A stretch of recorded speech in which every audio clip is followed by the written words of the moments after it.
Oh, what's going on, GameLeapers? Coach Sins with you today, and in this video we are going to be watching a game from a silver player who thinks they are challenger. Now, to those of you out there who think it's always team diff or jungle diff or support diff, head diff, whatever difference it is, I guarantee you that the mistakes I point out in this video, you are making too. Now, like any good coach, I'm not just going to point out the mistakes and laugh, I'm going to give you the fixes to these problems that you can apply straight away in your games. Now, I don't care whether you main top lane, mid lane, even jungle, or if you're diamond, gold, iron, you will learn a ton from this video and this series in general, as you will when you sign up to the GameLeap website. If you want the best challenger courses, guides, videos that will ensure you achieve every goal you have this season, then click on one of the links in the description and comments section. Alright, let's get into it. And this Miss Fortune said that she can't climb out of silver because of the terror bad support she has every single game, and then went on to claim that the rank system is why she's hard stuck. Not that she isn't good enough to escape low elo. I swear every silver and gold player thinks like this, but at the end of this video I want you to be the judge. What elo does this player deserve? Now, the first tip I want to give you involves this play right here, and this is going to make games a lot more winnable and carryable. So the enemy team invades and Miss Fortune actually does the right thing. She lets the inters int. You see, so many players think that when they see a teammate in trouble,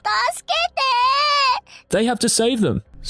The truth is that you don't, and more often than not, you end up dying as well, right? I'm sure we've all been there. And I love what MF does here too. She throws out a couple of auto attacks and a Q, and then realizes, you know what, hit the fan, and she's out of there. She's not overcommitting to help Lux. Like, if a building is collapsing, right, you're not going to run back into that building, are you? Just let it collapse. We're not superheroes. Well, maybe I am. Superhero jizz. It's got a ring to it, actually. Alright, so that was good for Miss Fortune, but when we start the laning phase, we see one obvious mistake: turning the monitor off. Now, I would put my tier 3 Pokemon sub on it that after this misplay, Miss Fortune would have typed up a storm flaming Lux. And this is something all of us have done at one point. We're all guilty of it, blaming a teammate. But if we go back and I pause it here, what can you tell me about Lux's positioning? I mean, she's not even in the frame. So if we know this before we look to fight the enemy, and this applies in team fights as well, whose fault is it when we run up and get chunked? It's certainly not Lux's fault. I mean, just compare her positioning to the enemy Pantheon. It's night and day, right? So you have to react to that information. I also want to give you a general rule of thumb that will stop you from overextending like this. Stand with your minions, not with the enemy minions. So ideally, you always want to be standing in auto attack range of the closest enemy minions, and I'm talking about at max range, not so the minion is right next to you. And yes, this is known as spacing. You see, League isn't just about maximizing gains like we all do at the gym, it's also about minimizing risks. You've probably noticed how Double Lift, Reckless, Sneaky, these top ADC players rarely die more than 3 times in lane. That's because they don't run into the middle of the wave for no apparent reason. So apply this in your games.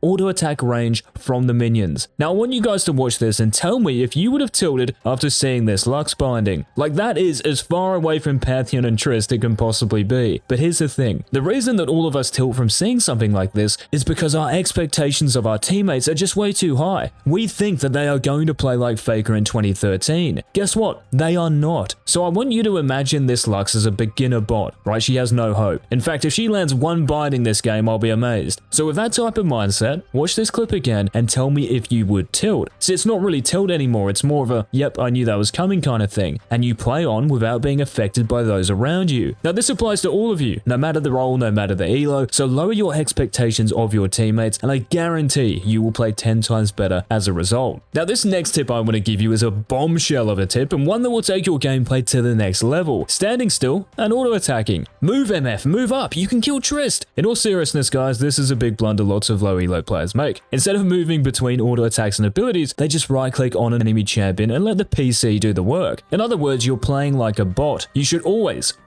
be moving after you auto attack. Not only does it make you harder to hit because you're not standing still, it lets you get in more damage. So in this situation, imagine if Miss Fortune after every auto attack moved to the right. This would allow her to stick to Tristana for longer and therefore get in more auto attacks and actually kill Trist. Like, she just used her flash to kill Lux, Pantheon just used his W and Q. It's a prime opportunity. So get in a practice tool and practice auto attacking a dummy and running around it. No joke, you do this 10 minutes a day. Well, you can thank me later for the LP. So MF returns to lane and commits the same mistake as she did at level 1. She's not standing at max auto attack range from these 2 enemy ranged minions. She's standing close to melee range from them. Now you might say, but Johnny, Shaco is ganking her, she's baiting them. First of all, Shaco is going to gank. He is isn't actually ganking. Like, Pantheon and Tristana are pushed up to the point where MF doesn't need to do anything rash like this. She doesn't need to bait them into fighting because of how far up they are in the lane. So just chill. When a gank is on its way, guys, do not go too early, and I would know a thing or two about that. Stay patient and hold it in. Now, I also want to point out another mistake MF makes here, and I've mentioned this in other videos. If I show you this image, where do you think MF should be standing? And I'll give you a clue, it relates to where Pantheon is because he is the main threat. So the best place to position yourself is obviously away from that threat, so in this situation, MF should be standing close to this little concrete slab. So she's in auto attack range of the minions and far enough away from Pantheon to not get engaged on. Instead, she takes a more direct approach and dies for free. So your positioning, guys, yes, in terms of distance, max range to the minions, in terms of placement though, away from the enemy threat. Now it's funny here because MF is standing just about auto attack range from the enemy melee creeps, right? But what is her undoing here? It's the placement of this positioning, that's right. So if you want the fix to this problem that you can apply instantly, listen up. If I draw a line going through the middle of the lane, whatever side of the lane the enemy threat is standing on, or your opponent, you stand on the opposite side. So Pantheon here, right, he's standing on the north side of the lane. He's standing above this line, which means you stand to the south side below this line. So even though MF gets flashed on by Pantheon and again just stands still looking like Misfortune bot, there is a chance she survives this engage if she stands opposite Pantheon and moves after auto attacking. So again, make sure you do both in your games. You know, a hard game isn't something to do with what skin you choose or the weather outside. It's the simple fact that you're lacking a couple of fundamentals that are easily fixable. Alright, now this next mistake I'm about to show you guys is a legit cardinal sin, but I'm gonna tell you how to avoid making it. So Shaco ganks MF again and Pantheon dies, and instead of hard shoving this minion wave, Misfortune bot has had enough of Lux, so it turns her back to her. This is some high school level toxicity right here. Now I don't know what MF was doing, but guys, here's what you're going to do every time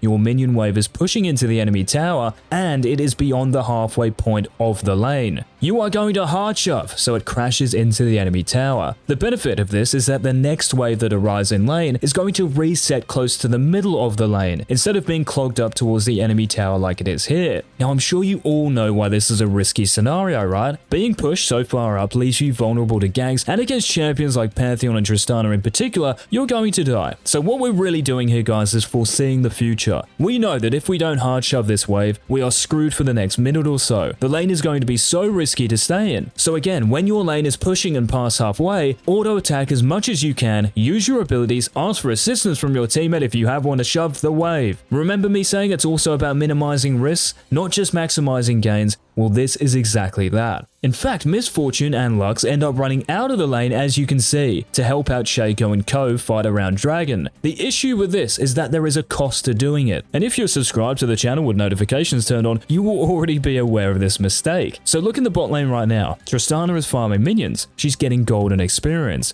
What is Misfortune getting? Nothing right now, and what is she missing? Yes, she's the one missing gold and XP because she didn't half shove the previous wave. So though it may look like she's doing the right thing and helping out her teammates, Tristana's lead is actually growing here, and this roam to Drake doesn't change the fact that bot lane is still a death trap. So I cannot stress you enough the importance of sorting your lane out first before leaving it. I'm sure you've seen it as well, where supports will try to hold up the incoming wave to start a freeze. Well, they don't even need to do that in low elo because you guys do it for them. Shove. Speaking of that, look at this, I'm a prophet. What is Pantheon now doing? For some reason, Misfortune bot is more scared of solo Pantheon than when Pantheon has a Tristana next to him. I'm racking my brains here. But thankfully, Pantheon doesn't hold up the wave properly and it eventually pushes back to MF and Lux. But this could have been so much worse. So it's one thing to shove the wave, it's another thing, guys, to make sure it crashes into the enemy tower. So accompany that minion wave until you see your minions under that enemy turret. Follow it in. Alright, now before I get into the last must-know tip for climbing out of elo hell, guys, one last friendly reminder to head on over to the GameLeap website at the end of this video for everything you will ever need to stop being hard stuck and climb to high elo. Our content is fresh, it's up to date, so join thousands of your fellow summoners and get signed up. Now, I know I said earlier to sort your lane out first before roaming to help a brother out, so what do you guys think here? Has Misfortune sorted her lane out?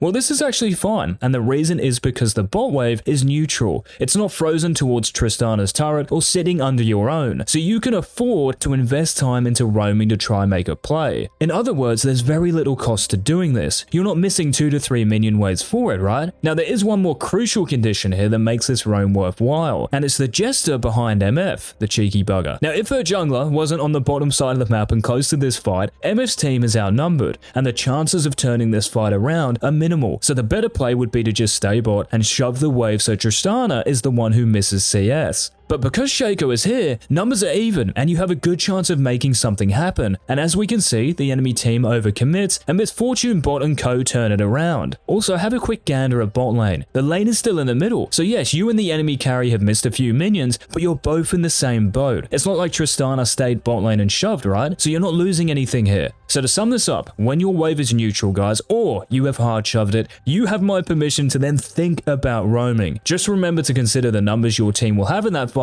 and if it's worth taking based on those numbers. So despite doing a couple of things right, there were a bunch of mistakes Misfortune bot made, and by 10 minutes, Tristana had a 3,000 gold lead, which is a major item diff and 30 more CS. Now everything we talked about is why this came about, but the good news is that we applied the fixes so it won't happen again. Or shouldn't happen again. Now remember to let us know what elo you think MF deserves in the comments, guys. Let us know you enjoyed the video by leaving a like down below as well. This has been Coach Ease, and until tomorrow's upload, peace.